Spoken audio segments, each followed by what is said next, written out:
Surxondaryo viloyatining Boysun tumanida ko'mir tarqatish omborida yuz bergan tartibsizlik bo'yicha tuman hokimligi rasmiy munosabat bildirdi.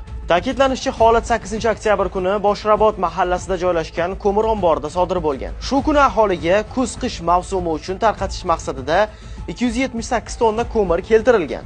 Davlat tomonidan arzon narxlarda tarqatilayotgan ko'mir haqidagi e'lonlar tumandagi mahallalar Telegram guruhlariga joylangan. Hokimlik buning oqibatida belgilangan grafikka rioya qilmagan ayrim fuqarolarning navbatsiz ko'mir olishga urinishi oqibatida tartibsizlik kelib chiqqanini qayd etgan. Holat ichki ishlar organlari xodimlari yordamida bartaraf etilgan hamda ko'mir tarqatish jarayoni belgilangan tartibda yo'lga qo'yilgan.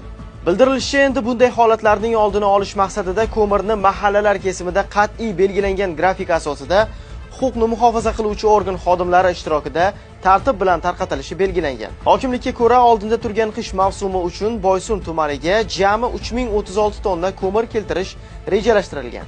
Hozirga qadar 1325 tonna ko'mir aholiga yetkazilgan.